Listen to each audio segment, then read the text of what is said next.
제가 지금 성경으로 신약 성경 194면에 있습니다. 사도행전 5장 12절로부터 16절까지의 말씀입니다. 이제 하나님의 말씀을 봉독하겠습니다. 사도들의 손을 통하여 민간의 표적과 기사가 많이 일어나매 믿는 사람이 다 마음을 같이하여 솔로몬 행각에 모이고 그 나머지는 감히 그들과 상종하는 사람이 없으나 백성이 칭송하더라. 믿고 주께로 나오는 자가 더 많으니 남녀의 큰 무리더라.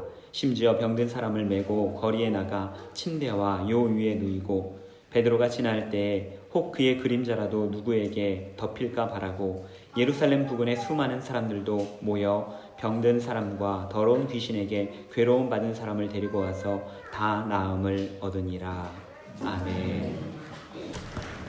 저는 좌우에 계신 분들과 사랑의 인사 나누겠습니다. 옆에 계신 분들, 앞뒤에 계신 분들을 돌아보시고 인사 나누시기 바랍니다. 네, 만나서 반갑습니다. 잘 오셨습니다.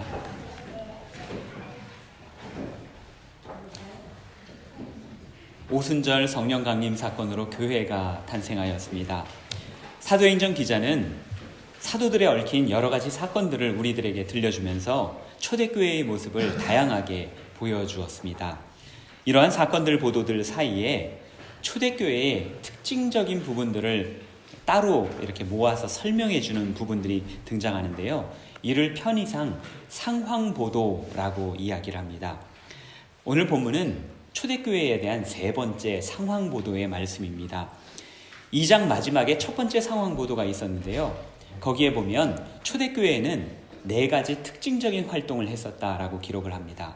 사람들이 다 함께 모여서 하나의 가르침, 복음의 가르침을 들었다라고 하는 것이었고, 또한 사람들이 모여서 교제에 힘썼다, 함께 떡을 떼었다, 그리고 또한 함께 기도하는 공동체였다라고 하는 것이었습니다. 4장 마지막을 보게 되면 두 번째 상황 보도가 나옵니다. 초대교회의 유무상통의 삶을 통하여 하나님께서 우리의 모든 것의 주인이 되신다라는 것을 우리에게 보여주었습니다. 그래서 욕심과 이기심을 버린 초대교회 사람들의 삶의 모습들을 우리에게 증거하였습니다. 오늘 본문이 보여주는 초대교회 세 번째 상황 보도는 표적과 기사에 관한 것입니다. 12절 말씀입니다. 사도들의 손을 통하여 민간의 표적과 기사가 많이 일어나매 믿는 사람이 다 마음을 같이하여 솔로몬 행각에 모이고, 초대교회는 사도들을 중심으로 표적과 기사가 많이 일어나는 공동체였습니다. 병자들이 일어났습니다.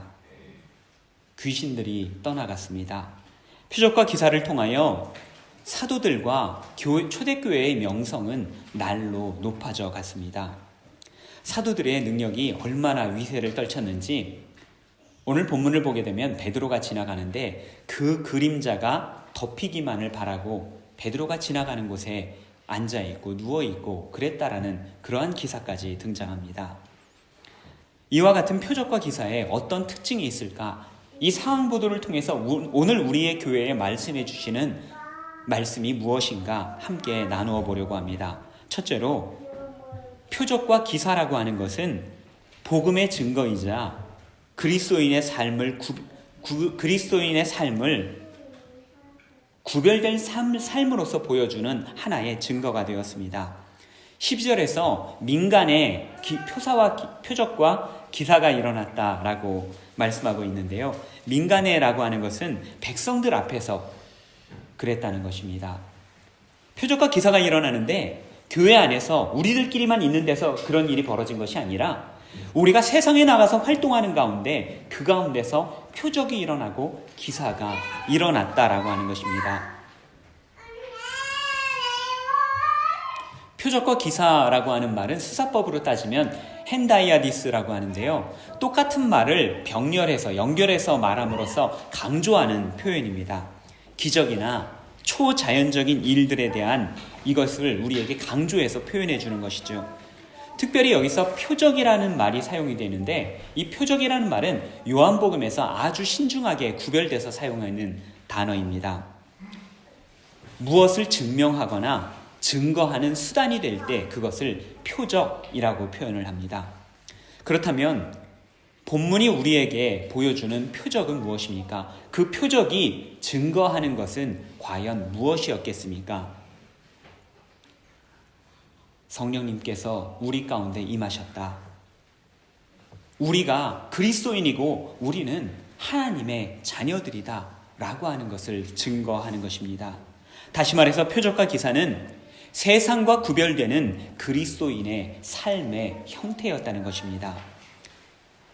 초대교회로부터 그리스도인의 삶은 세상 사람들의 삶하고 확연하게 구분이 되었습니다. 비단 그것은 방언을 말하는 것, 다른 언어를 말하는 것이나 혹은 은사를 또는 기적을 펼치는 것, 그런 것에 국한된 것이 아니었습니다. 초대교회는 세상의 힘과 권력을 두려워하지 않았습니다. 오히려 보이지 아니하시는 하나님을 두려워하면서 살았습니다.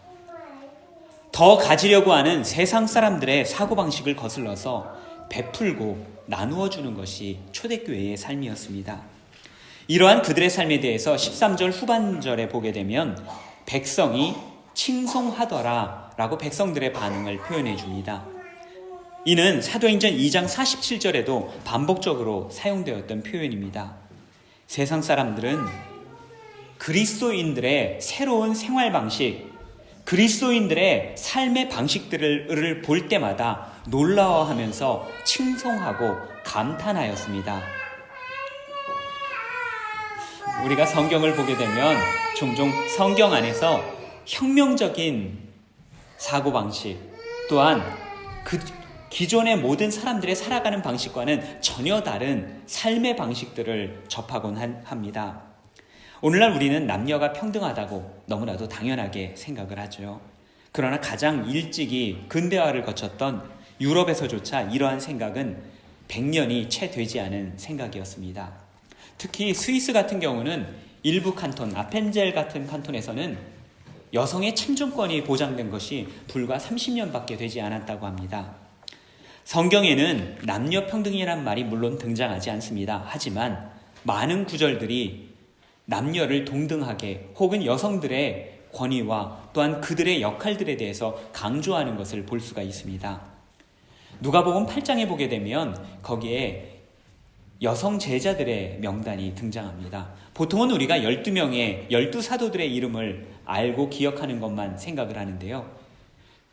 누가복음 8장에 보게 되면 그 12사도들, 12제자들보다 더욱더 헌신되고 더욱더 현명하며 더욱더 예수님 곁에서 예수님의 사역을 도왔던 여성들이 거기에 등장하는 것입니다. 사도 바울과 여러 차례 동역했었던 브리스길라와 아굴라라고 하는 사람이 있었죠. 부부 사역자였습니다.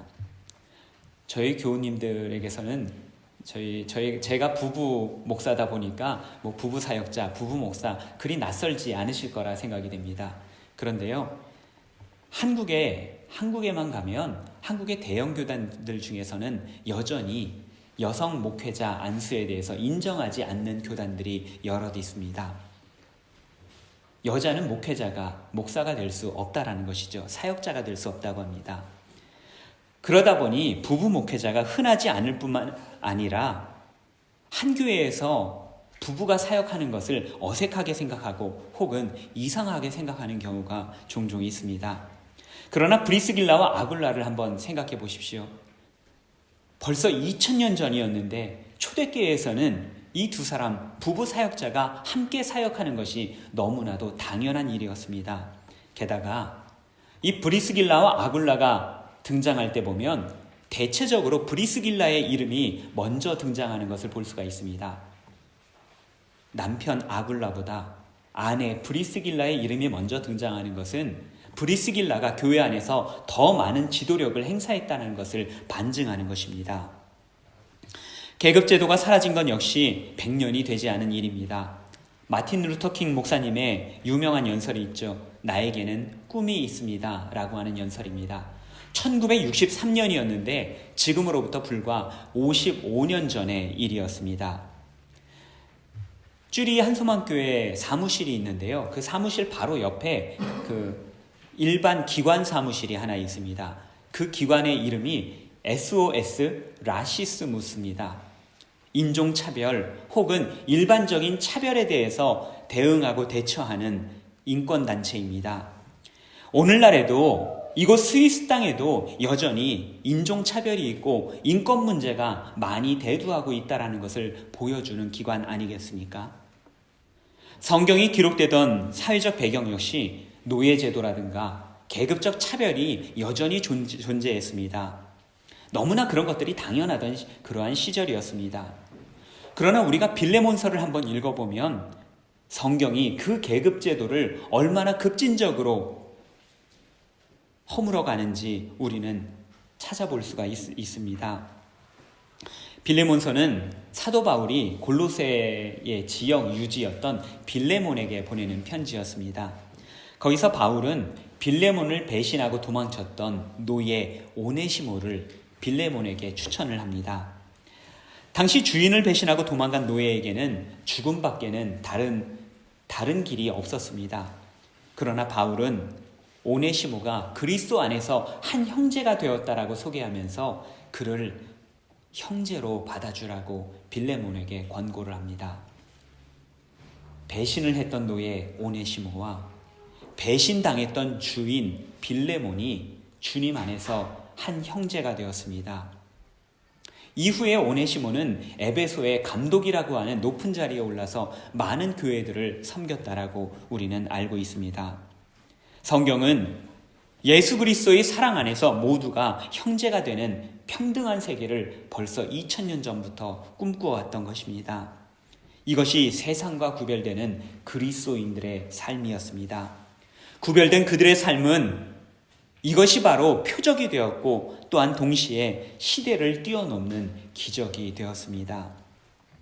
오늘 본문은 구별된 삶의 표적으로서 특별히 기적들을 소개하고 있습니다. 상식적인 것, 자연적인 것을 뛰어넘어 초자연적인 것을 우리는 기적이라고 이야기를 하죠.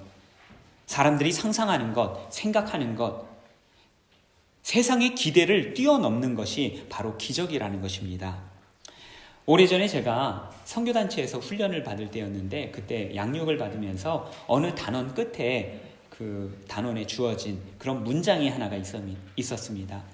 어떤 단원이었는지 기억은 안 나지만 그 마지막 문장이 저한테 너무나도 깊게 와닿았습니다. 그 문장이 이런 내용이었습니다. 세상은 믿음으로 살아가는 사람들의 삶 속에 나타나는 하나님의 능력을 보고자 기다리고 있습니다. 세상은 믿음으로 살아가는 사람들의 삶 속에 나타나는 하나님의 능력을 보고자 기다리고 있습니다. 세상이 우리에게 기대하는 것은 저들과 똑같은 삶의 모습들, 똑같이 살아가는 그런 모습들을 기대하는 것이 아니라는 것입니다. 우리가 하나님의 사람들이라고 하면 우리에게서 세상은 좀 더 다른 모습의 삶을 기대하고 다르게 생각하고 살아가는 모습들을 세상은 기대하고 기다린다는 것입니다.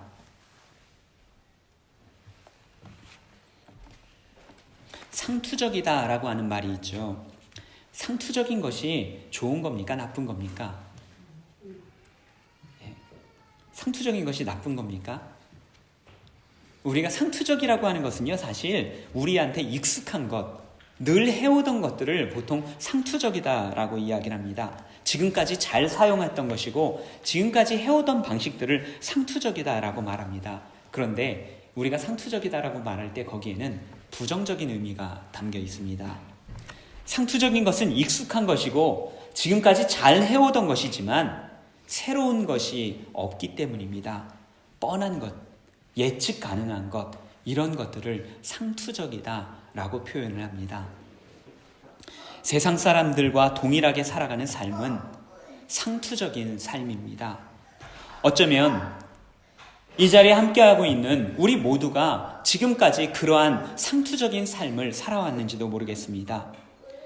삶의 목표가요, 좀 더 넓은 집을 구하는 것이고 좀 더 높은 지위를 얻는 것이고 좀 더 큰 차를 타는 것, 그런 것 아니었습니까? 그런데 거기에는 결코 만족함이 없다고 합니다. 재산이 많아지면 내가 좀 더 많은 재산을 모으고 좀 더 넉넉해지면 내가 더 이상 욕심 부리지 않고 편하게 살 것이다. 그럴 것 같습니까? 아니면 재산이 많아 본 적이 없어서 진짜 그럴지 어떨지 잘 모르시겠습니까? 부자가 되어도요, 더 많은 것을 구하고 찾는 데에는 변함이 없다고 하죠.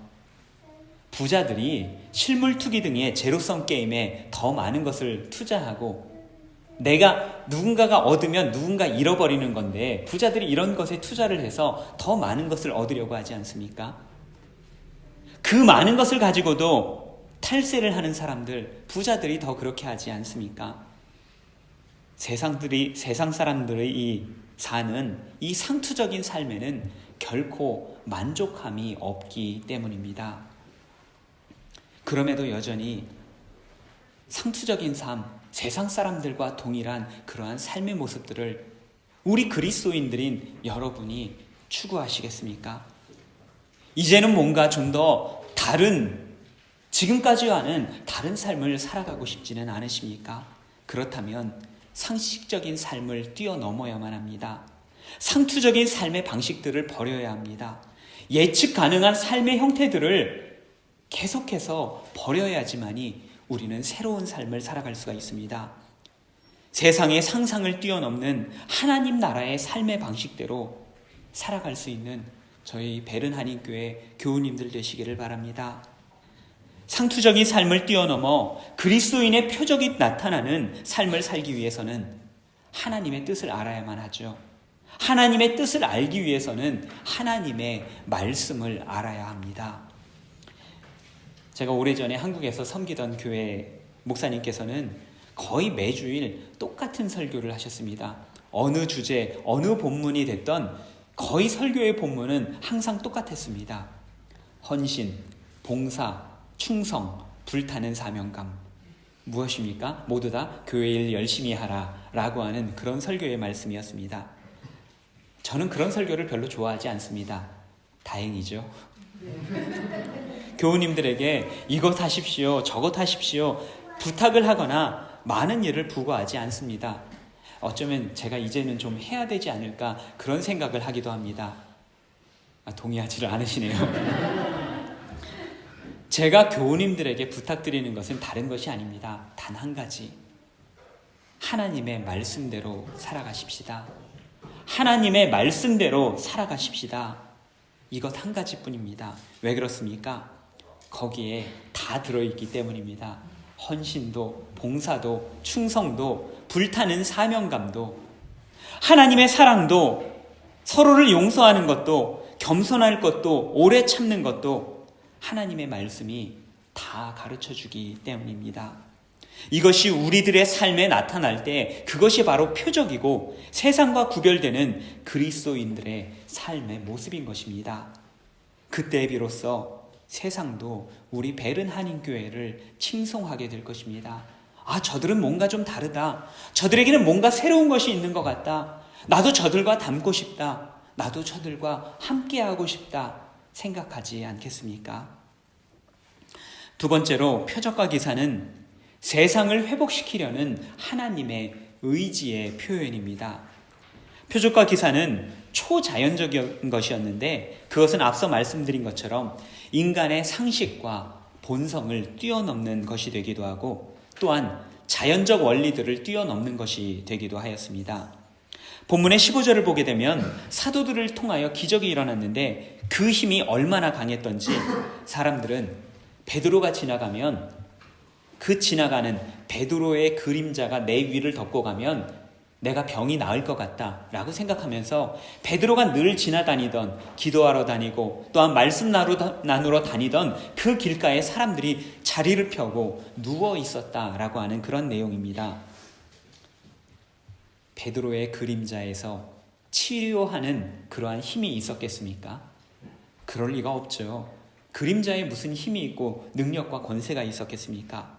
그런데 그럼에도 불구하고 기적이 일어났습니다. 16절의 말씀입니다.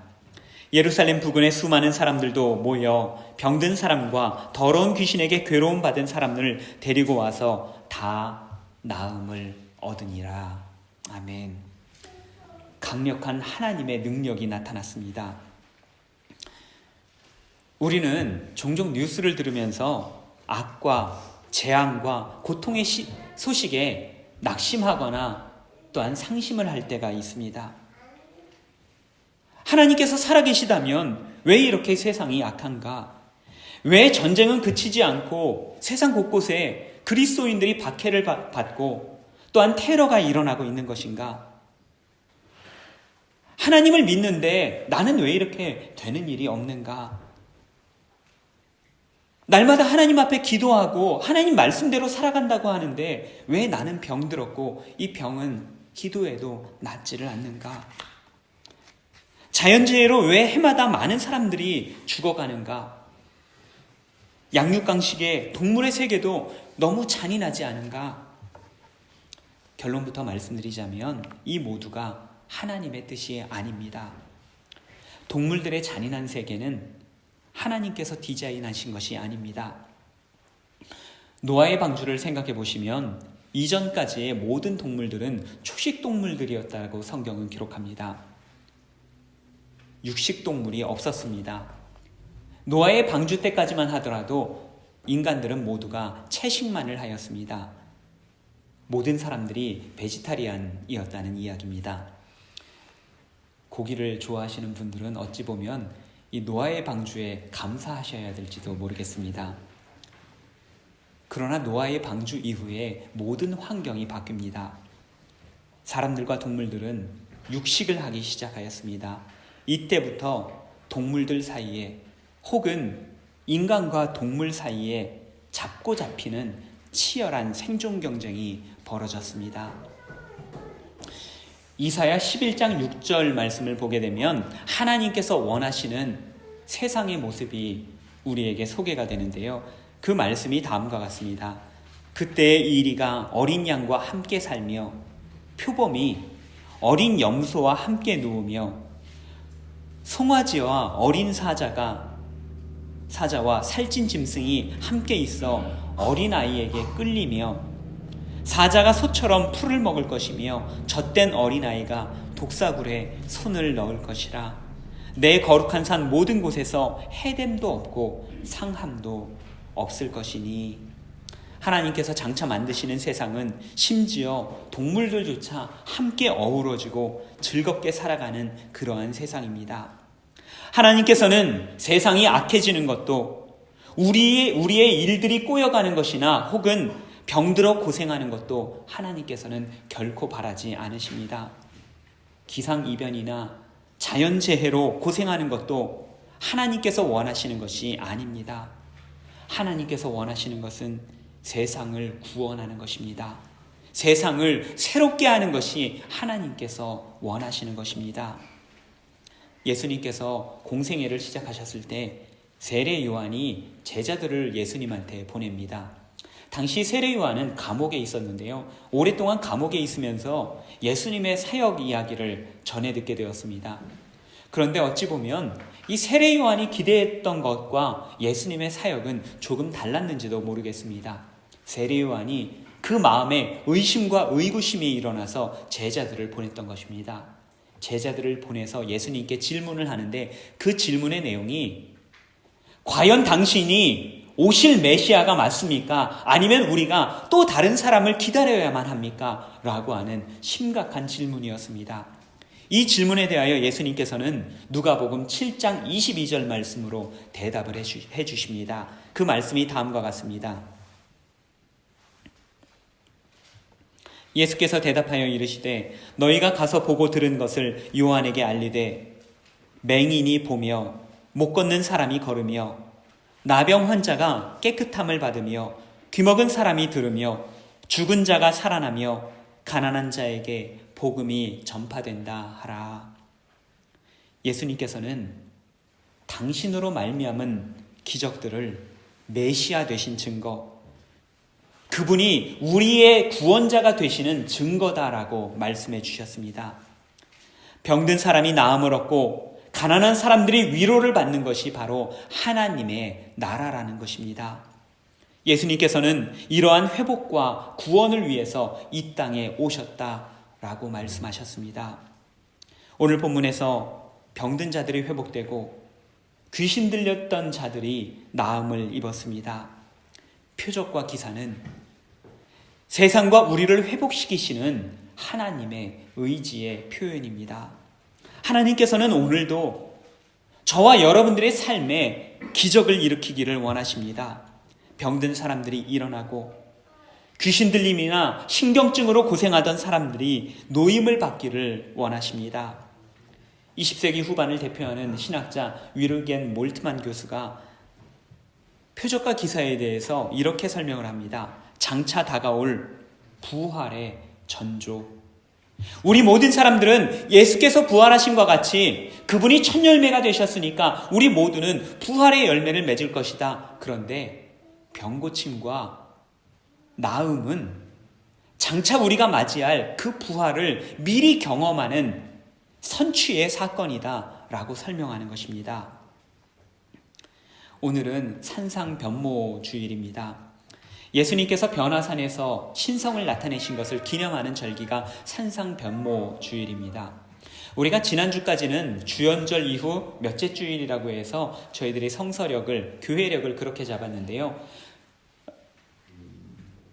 1월 6일이 주현절이라고 합니다. 예수님의 신성이 나타난 절기를 1월 6일이라고 이야기를 하는데 그 이후부터는 주현절 이후 몇째 주일 이런 식으로 저희가 절기를 지켜나갑니다. 그리고 주현절의 마지막 주일, 주현절 이후의 마지막 주일을 산상변모주일이라고 해서 다시 한번 주님의 신성 나타나심을 저희들이 함께 기념하는 주일로 지키는 것입니다. 이후로부터 이제 돌아오는 수요일을 재수요일이라고 하는데 그날로부터 사순절이 시작이 됩니다. 저희가 내일과 모레 이 날들을 파스나크트, 파칭이라고 이야기를 하죠. 내일을 난장특위 월요일이라고 이야기를 하는데요. 저희가 사순절이 시작이 되면 금욕을 해야 되니까 그 전까지 열심히 놀자라고 하면서 카니발 행사를 하는 것입니다. 그런데 중요한 강조점은 놀자라고 하는 것이 아니라 그 이후에 우리가 경건한 삶을 살자라고 하는 것이죠. 주님의 고난을 기억을 하면서 경건한 삶을 살아가되 이 경건한 삶의 끝이 어디입니까? 바로 7주 후에 있을 부활절입니다. 모든 교회력과 모든 우리가 지키는 예배와 이 모든 것의 중심과 그 정점에는 바로 부활절이 있습니다. 만물을 새롭게 하시는 하나님의 의지와 능력이 부활절에 담겨있기 때문입니다. 부활하신 주님께서는 우리 역시도 주님의 부활에 동참하게 하십니다. 단지 먼 미래에 우리가 그 부활에 동참할 것이다 라고 하는 것이 아닙니다. 우리 주님께서는 오늘을 살아가고 있는 우리에게 표적과 기사를 행하심으로 우리로 하여금 그 부활을 미리 경험하게 하시는 것입니다. 하나님께서는 우리를 사랑하셔서 우리의 삶이 회복되며 건강한 삶을 살아가기를 원하십니다. 지난 주간에 저희 교회들이 연합해서 함께 부흥회를 가졌습니다. 부흥회를 통해서 우리가 가장 많이 했던 것은 말씀도 많이 들었지만 많은 기도를 함께 나누었습니다. 특별히 성령의 은사를 위해서 우리가 기도했고요. 또한 병 낫기를 위해서 기도했습니다. 어제 쭈리안 소망교회에서 아침 기도회를 하고 났는데 어떤 한 교우님께서 이런 이야기를 하셨습니다. 부흥회에 많은 은혜 받았는데 그런데 벌써 몇 주가 더 지나간 것 같다. 한 주밖에 안 됐는데 몇 주가 지나간 것 같다라고 이야기를 하시는 겁니다. 너무 빠르게 일상으로 돌아왔다라고 하는 것이죠. 그때는 그렇게 뜨거웠는데 그리고 나서 그냥 일주일 사이에 직장 다니고 일하면서 싹 다 옛날 모습으로 돌아왔다는 것입니다. 부흥회의 그 기도들은 특별한 이벤트가 되어서는 안 됩니다. 서로를 위해서 기도하는 것, 성령의 은사를 위해서 기도하는 것, 또한 병 낫기를 위해서 기도하는 것, 하나님의 은혜와 회복을 위해서 기도하는 것, 이 모두가 우리의 일상이 되어야 되고 우리의 매일매일의 삶이 되어야만 한다는 것입니다. 오늘 본문은 초대교회의 세 번째 상황보도의 말씀이었습니다. 세 번의 상황보도는 모두 다른 관점에서 초대교회의 모습을 우리에게 묘사해주고 있었습니다. 그런데 이 세 번의 상황보도에서 공통적으로 등장하는 설명이 있습니다. 본문 12절 중간에 믿는 사람이 다 마음을 같이 하였다라고 기록을 하고 있죠. 사도행전 2장 46절에서는 날마다 마음을 같이 하였다라고 기록하였습니다. 또한 4장 32절에는 한 마음과 한 뜻이 되었다라고 기록을 합니다.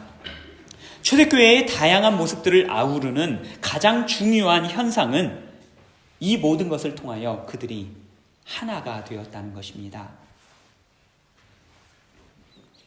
그들 모두가 한 마음을 품었다는 것입니다. 교회와 공동체에 은사와 기적이 나타나면 우리는 마치 그것이 우리의 영적 레벨을 나타낸다, 그렇게 생각하는 경향이 있습니다. 방언을 하거나 어떤 은사를 나타내는 사람들을 보면 저분이 영적으로 아주 높은 차원의 신앙에 있구나, 이렇게 생각하는 경향이 있다는 것입니다. 그러다 보니 은사를 가진 사람들 중심으로 그룹들이 형성되는 경우가 있고요. 이것은 교회를 분열시키는 가장 중요한 이유가 되어 왔습니다. 성경의 고린도 교회가 바로 그 대표적인 예라고 할 수 있습니다. 그러나 표적과 기사라고 하는 것은 우리의 능력과 상관없는 전적인 하나님의 은혜의 역사입니다.